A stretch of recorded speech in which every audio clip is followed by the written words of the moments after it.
अली गौहर साहब, मैं आपसे शुरू करना चाहूँगी। ताहयात नाहली ख़त्म हो चुकी है, आपके लिए कल एक बड़ा दिन था। क्या अब मुस्लिम लीग नून इंतखाबी मुहिम का भरपूर आगाज़ करेगी, या आप समझते हैं कि आप इतने मकबूल हो गए हैं कि इंतखाबी मुहिम की ज़रूरत नहीं है आपको?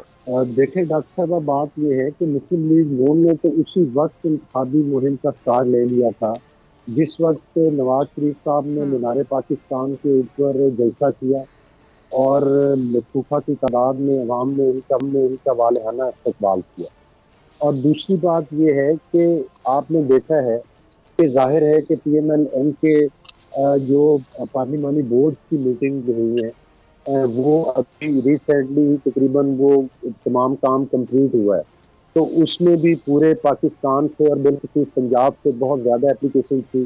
वो काम फाइनल हुआ है और अब आन करीब आप देखेंगे कि नवाज शरीफ साहब का, मरियम नवाज साहिबा का और शहबाज शरीफ साहब का और हमजा शहबाज साहब का, उनका शेड्यूल अन करीब जारी कर दिया जाएगा।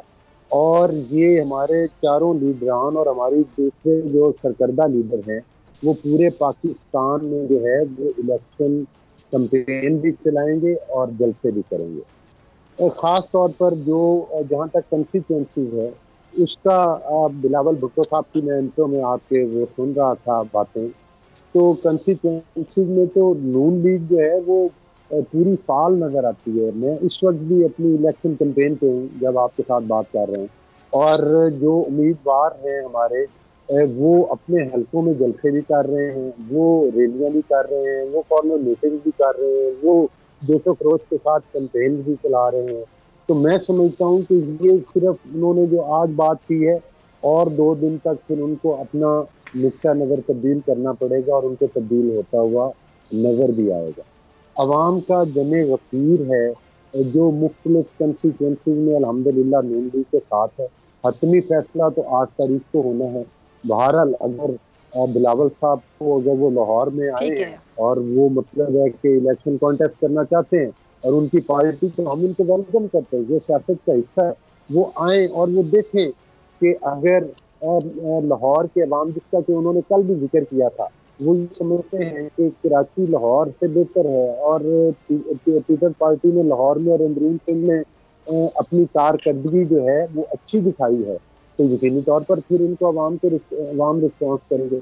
हाँ, ठीक है जी, चले शर्मिला साहिबा, मैं आपकी तरफ आना। अली गौहर साहब, मुझे बाकी तीनों मेहमानों को भी शामिल गुफ्तगू करना है, वक्त की कमी है। ठीक है, मैं आपकी तरफ दोबारा आती हूँ। शर्मिला साहिबा, आपने अली गौहर साहब को सुना। शर्मिला साहिबा, बिलावल साहब हम देखने के बाहर अली गौहर साहब प्लीज मुझे टाइम दीजिएगा, मैंने तमाम मेहमानों को बैलेंस टाइम देना है। परेशान है जिस वजह से वो ये अली गौहर साहब, इतना टाइम नहीं है ना, 4 मेहमान है, मैं अगर आपको सुनती रहूंगी तो बाकी मेहमानों के साथ कैसे जस्टिफाई किया जाए। अगर आपको ये वीडियो पसंद आई तो सब्सक्राइब करें और बेल आइकन पर क्लिक करें। सब्सक्राइब करें और बेल दबाएं ताकि कोई खबर रह न जाए।